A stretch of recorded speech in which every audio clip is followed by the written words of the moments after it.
Dylan White is still on Deontay Wilder's neck. Absolutely no let up after all these years. Deontay released a very cringe video of him bench pressing a day or two ago. I mean, this really is classic Wilder in terms of cringe making. And he lifted 310 pounds, which is, what is it in kilos? 140 kilos. And he went absolutely crazy, screaming around the gym and whatever. And apparently this was a response to Tyson Fury, because Tyson Fury said he's going to come in at 300 pounds. And so Deontay lifting 310, he's saying, hey, look, I can lift your body weight. Now, Dylan White responded, and you can watch the video here on TalkSport. Dylan White responded by doing reps with the same amount of weight that Deontay Wilder lifted. As you can see, he's got these two enormous dumbbells and he's doing reps, whereas as far as the video showed, Deontay only did one and struggled with that, of that same weight, right? 310 pounds. And Dylan White was saying that this guy's lifting baby weights and he's acting like it's impressive. I can do reps with what you can only lift for one. So they're in a bench press competition now, back and forth.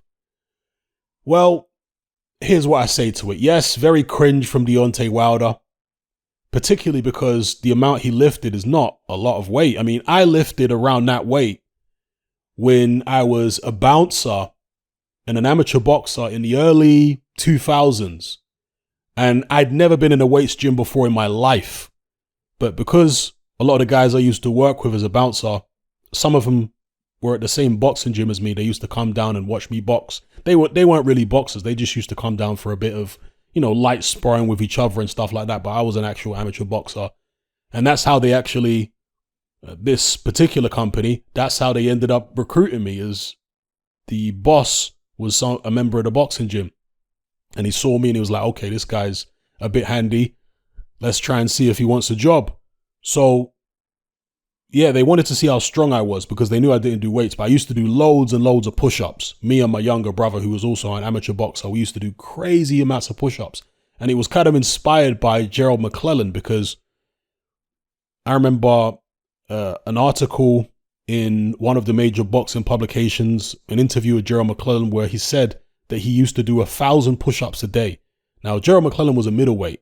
I'm a heavyweight. So it's not really a good idea to try and he's a slim, tall guy. It's not really a good idea to try and match the amount of reps on push-ups that a middleweight is doing when you're a 230-pound heavyweight. It's not a good idea. But I tried it anyway, and I actually ended up messing up my elbow one time because I was doing so many. But even still, I used to do, hundreds of push-ups every other day. Me and my younger brother, he could do more than me. He was only a light middleweight.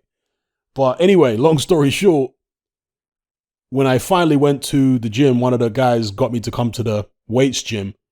And, I started on whatever it was, 90 key, flew through that easily. And we got up to about whatever it was, 135, 140 key. And that's the maximum I could do. I'd never done weights before, right? Or never been to a weights gym. As a little kid, you mess around with dumbbells or whatever once or twice. But I'm talking about actually going in a weights gym. I'd never done that before. And doing proper bench press and all that. So, yeah, I was able to lift that when I was just, first time I'd ever been to a weights gym.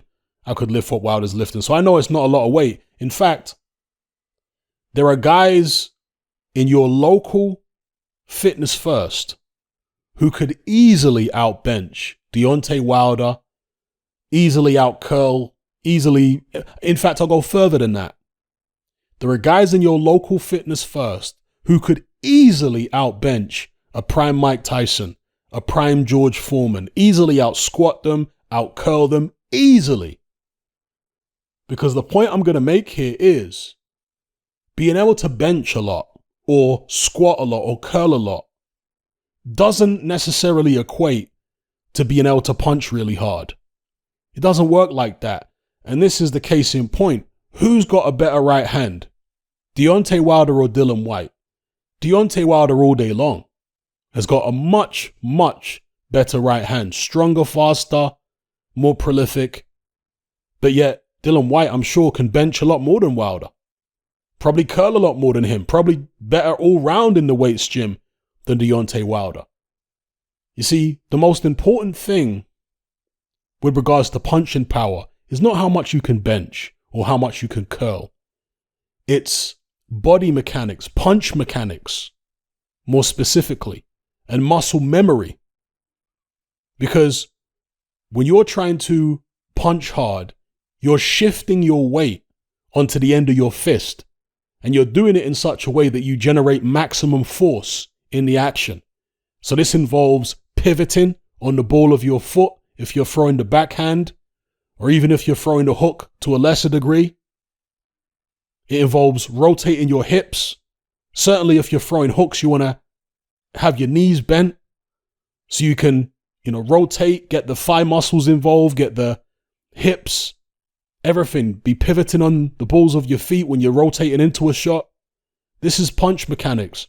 And also timing is so important. When you throw your shot, you want to be at the optimum distance. You don't want to be too far away, so you're catching your opponent at the end of the punch. You don't want to be too close, so you haven't, managed to get enough rotation into the shot. You need to be at the optimum distance. This is where punching power comes from. Mike Tyson was a tremendous puncher. George Foreman was a tremendous puncher. Deontay Wilder is a tremendous puncher. The secret to their power, it's slightly different with George Foreman, but certainly with Tyson and Wilder, the secret to their power is being able to land flush, for one. Because when Wilder knocks people out, he's landing real flush. With Foreman, he's more of a heavy-handed guy. And in fact, there was an interview with Mike Tyson, which I read recently, where he was talking about his punching power in relation to other heavyweights, and he dismissed the idea that he's the hardest puncher of all time. He suggested that Foreman hit harder than he did. Foreman could, hurt you through the gloves and all that. But it was his accuracy that made him such a prolific puncher. And the same with Wilder with the right hand. He has very primitive boxing skills and he's clumsy and awkward and all that. But the one thing he does well is land a straight right hand. And the punch mechanics on that straight right hand are very, very good. So you can bench all you want. Dillian Whyte, Anthony Joshua, I'm sure they'll outbench Deontay Wilder all day. Even Tyson Fury will probably outbench Deontay Wilder. But when it comes to throwing that right hand with the optimum punch mechanics and the timing and the speed, none of those guys can match him with their right hands. Anthony Joshua probably comes closest, but again, he doesn't rotate. He doesn't generate the amount of torque when he throws a straight right hand that Wilder does. AJ tends to stand more straight up when he's throwing a straight right hand. Whereas Wilder, you can really see he leans all his back into it, rotates his hips fully, his stance, he's anchored to the canvas when he's throwing it. AJ's right hand is more of an upright, slightly more of an arm punch most of the time when he throws a straight right hand than Deontay Wilder. So that's what I'll say about it. It's all fun and games. It's all well and good. Them doing videos back and forth about who can bench the most. Deontay comes across as very corny as usual. But as corny as he is, as much of a hick and a hillbilly and a country bumpkin as he is, that right hand is no joke for anyone in the division. If he catches you right, you're going to have problems. You're going to have serious problems. And I know there's a lot of guys in the comments, I see you guys, who get upset with me because they're all muscle heads. They like to go to the gym and lift loads of weight. And they get upset with me when I talk negatively about weightlifting for boxers. Okay? It's just my experience. And if you speak to most, especially old school boxing coaches, they'll tell you the same thing. Emmanuel Stewart was like that. You ever hear him talk about weightlifting? He'd always say, I don't like my guys to lift too much, to start putting on all this excess muscle. Because, you see, I'll always take a guy who has tremendous energy over a guy who has tremendous strength in the weights room. Because energy is functional strength. Do you understand? When you've got a guy, let's use an extreme example, who's a bodybuilder, big and bulky, right? Bodybuilder. He'll be able to lift and curl and everything more than my guy who's got a lot of energy, who's 50, 60 pounds lighter, right? But put them in the ring. After 3 rounds, the bodybuilder, his muscles are filled up with lactic acid. They become really heavy. And all of a sudden, he's getting bullied by the guy with more energy. That energy equates to functional strength, more practical strength. Yeah, the bodybuilder's strength only lasts for a round or two, then all of a sudden he's weak as a kitten. He's absolutely knackered. So I'd rather my fighter have functional strength and high energy levels. This is why I don't think it's a good idea. I don't know if Deontay is doing this, but I don't think it's a good idea for him to come in heavy. I think he's much better when he's lighter. When he's 220-ish or less, I think he's better. If you look at Deontay Wilder's record, actually, all the times when he came in, apart from when he was fighting absolute cream puffs before he became champion, but all the times while he was champion that he weighed around 230 pounds, he struggled. So against Eric Molina, I think he weighed about 229. He struggled. Against Johan Duopa, he weighed a similar amount. He struggled. Against Artur Spilka, he weighed a similar amount, close to 230. He struggled. And of course, against Tyson Fury in the rematch, he weighed a career heavy as 231 and he got absolutely destroyed. So I think the extra weight takes away speed from Deontay Wilder, that quickness. And without the quickness, he's not able to deliver that right hand as often, as accurately. Yeah? Then he just becomes a more stationary guy who's still just as sloppy and clumsy as the lighter guy, minus the speed. You see it? So some people think because he got ragdolled by Tyson Fury in the rematch, he needs to get bigger. He needs to get stronger. He might be thinking that. I think that's a mistake. Stick to your strengths and emphasize your strengths. If you're faster than the other guy, and Deontay Wilder has a faster right hand than Tyson Fury, then emphasize that strength. Work on being even faster than you were before with the right hand. And you don't do that by putting on loads of muscle. And I'm always concerned when I see a guy training himself up to weight rather than training himself down to weight or fighting at his natural weight. Tyson Fury doesn't come into camp and start putting weight on. Right? He comes into camp and starts taking weight off.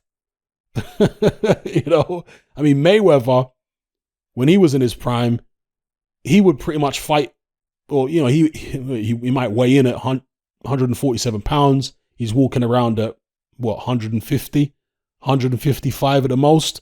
So he was pretty much fighting very close to his, or weighing in very close to his walking around weight. Yeah? That's what I like to see in a fighter, if possible. Certainly at heavyweight, you should be doing that because there's no reason not to be fighting close to your walking around weight as long as you're in shape walking around, right? But these guys who want to pile on 10, 15 pounds of extra muscle above their natural muscle mass, it's not a good idea, bro. I think that probably works better in something like MMA because in MMA, you don't have to hold a boxing stance. You don't have to hold a boxing shape. Yeah. A lot of people that have never boxed or have very limited experience in boxing don't realize the energy it takes just to hold your shape through the course of, 6, 8, 10, 12 rounds. Holding your shape is not easy. That's one of the things that people who come from other sports, maybe they're footballers or they're sprinters, they come into boxing and they try boxing for the first time and they find it really difficult to hold their shape over the course of several rounds because there are specific muscles and what have you that you need to condition in order to be able to keep that shape.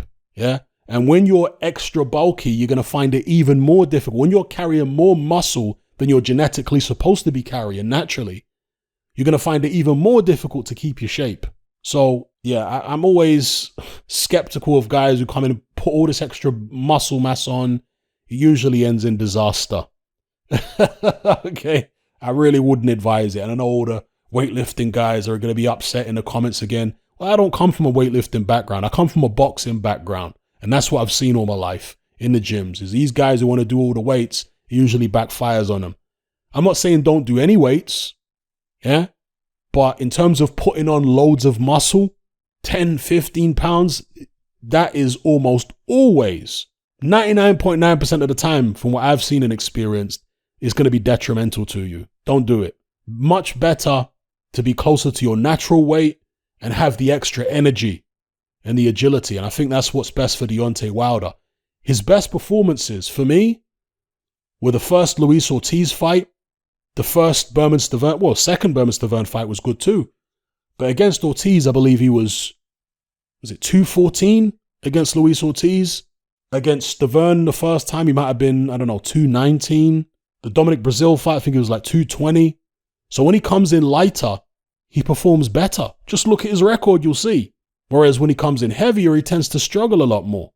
And I do think that there is correlation and causation there. I don't think it's just because of his weight. There are other factors that played into making some of those fights difficult for him. But I do think the weight played a not completely insignificant part in that. Because, as I say, he's not technically good, as we all know, but he does have speed. But if you take the speed away, you're left with a guy who's not particularly fast and still technically poor. You see what I'm saying? So he needs that speed. He needs to emphasize that speed. Don't worry about trying to match. He's never going to be able to match Tyson Fury for natural strength. That's never going to happen. That's never going to happen. Forget about trying to do that. He's never going to be able to bench what Anthony Joshua can bench or Dylan White can. He's never going to be able to do that. Forget about trying. Stick to what you're good at. Emphasize your strengths. Emphasize your advantages. Work on emphasizing your advantages. Don't worry about the things they do good. Yeah? Focus on what you do good and how to deliver that in the ring. He is a naturally skinny guy, Deontay Wilder. All these people over the years saying Wilder needs to get his weight up. He needs to be like 240. Even Wilder seemed to get into that mentality. That is literally insane. Deontay Wilder at 240? No, his body is not designed to carry that much weight, to carry that much bulk. He's not supposed to be 240. He's a naturally skinny guy. Own that. Make the most of that. Don't try and turn your body into an Anthony Joshua body or a Lennox Lewis or something. It's not him. His heart and lungs weren't designed to carry that much muscle. Yeah? He was genetically designed to carry whatever it is, 220 pounds. Low 220s tops really for Wilder. Once he starts getting up to the 230, it's too much. It's too much. And he will lose too much speed and it will make him far more ordinary. In fact, this is a perfect example of what I'm talking about. Eddie Hall, the strongman, is much physically stronger than Francis Ngannou. He can bench more, squat more, curl more, all that kind of stuff. But yet, does that mean that he can hit much harder than Francis Ngannou, given the fact that he's much stronger? No, it doesn't. Because their punching power was measured on this machine, and Francis Ngannou scored more highly on this machine. There wasn't a massive amount in it, even though there's a massive amount of difference in terms of weight. Yeah, Eddie Hall is way heavier than Francis Ngannou, and as I say, way stronger in terms of being able to lift stuff and whatever. But with punching power, I'm not saying that physical strength has nothing to do with it. Don't misconstrue what I'm saying. Why? And I'm not saying weight has nothing to do with it either, because of course you're using your body weight and transferring that to the end of your fist. And if you're heavy and you have the right punch mechanics, that means you'll be able to punch harder than a lighter guy if you can shift your weight appropriately, accordingly. But the punch mechanics are what's most important. More important than your weight, much more important than your physical strength. This is why a guy like Ngannou can punch harder than Eddie Hall, despite the fact that Eddie Hall is a lot heavier and a lot physically stronger. His punch mechanics. And of course, Ngannou has practical punching power which is usable in the ring. Yeah? So when Ngannou gets in there, in the octagon, should I say rather than the ring, when he gets in the octagon, he doesn't need to throw the punch from a zillion miles away to be able to knock you out. To be fair, I haven't seen Ngannou hitting this particular machine, but if you put Eddie Hall in the ring and get him to throw practical punches, not punches that are thrown all the way from here like you're bowling a cricket ball, right? But actual practical punches that are not going to get you countered to death, then again, he's not going to be able to hit as hard as Francis Ngannou. And he's not going to have, obviously, the speed. So Ngannou has the practical power, where not only doesn't he need to wind up like this to be able to knock you out, yeah, he also isn't burdened by all this excess bulk, which isn't helping him to hit any harder anyway. In fact, if Francis Ngannou weighed as much as Eddie Hall, it would probably hurt his punching power because he wouldn't be able to pivot as much. He'd be more stiff, wouldn't be able to get the kind of rotation in the shots. There's a point which you can go past in terms of size, muscle for your frame, where your punching power is actually going to start to deteriorate. Yeah? And it may not be if you just put on 15 pounds. It may be 30, 40 pounds. But when you put on the 15 pounds, what's going to happen is, even if you can still get power, although one of the things that happens if you put that much muscle on is you're going to lose snap in your punches. And that can take away from your power. Yeah? That can take away from your accuracy and your timing because you're not quite able to get there with the shot quite as fast as you were when you were 15 pounds lighter. You see it? So this is where I draw the distinction between being a hard puncher and being a prolific puncher. The most prolific punchers can punch hard, but they're not necessarily the hardest punchers out there. They're just the guys who have the accuracy, the technique, sufficient speed and timing to be able to land hard punches consistently on their opponents fight after fight and therefore produce the knockouts. Whereas you may have other guys out there, for example, Eddie Hall. If you put Eddie Hall in there against even a British level heavyweight, not only is he not going to knock them out, he's probably going to get chinned himself. Okay, almost certainly going to get chinned. And so if you looked at his record, you'd think, okay, this guy can't punch at all. Let's say he fights the top 10 British heavyweights, the ones not at world level, right? And he gets beat by all of them.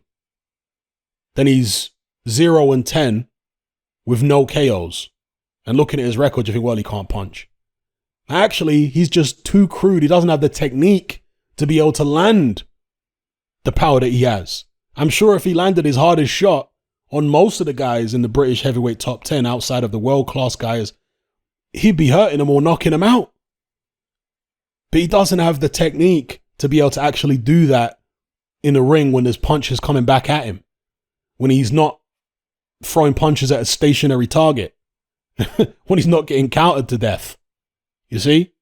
So he'd be a hard puncher still in there against the British level heavyweight, but he wouldn't be a prolific puncher. There's a difference. A prolific puncher is a guy who has enough skill and ability to be able to deliver the power.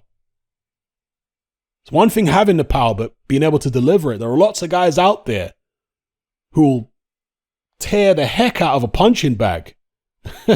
You know, you look at them hitting the bag and you're like, wow, this guy could knock a horse out. But you put him in the ring and all of a sudden he doesn't know how to get the punches on. He doesn't know how to deliver them. His opponents are able to disarm him very easily. Therefore, on paper, it's going to make it look like, actually, this guy doesn't hit very hard.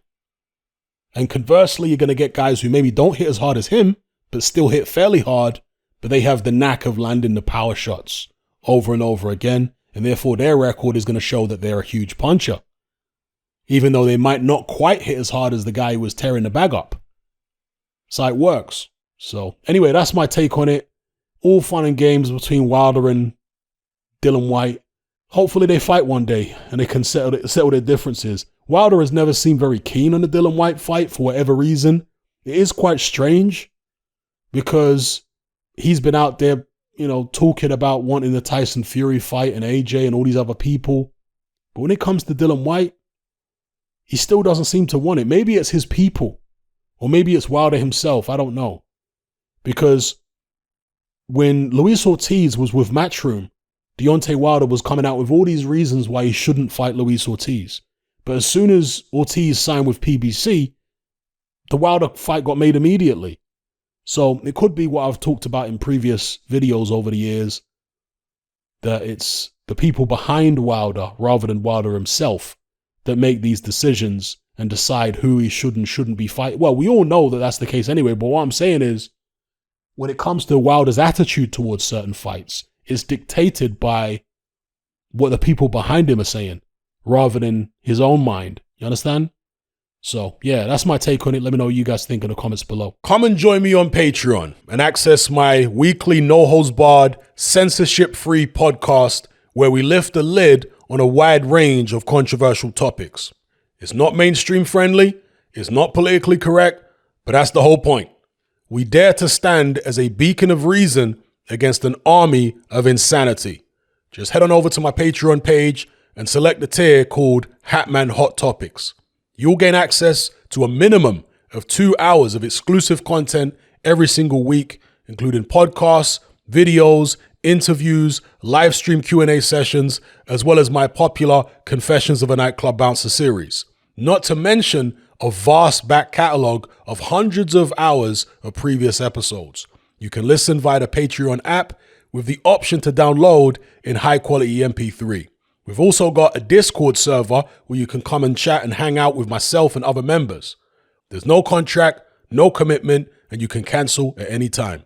So come and join our community of free and critical thinkers by signing up with me here on Patreon today.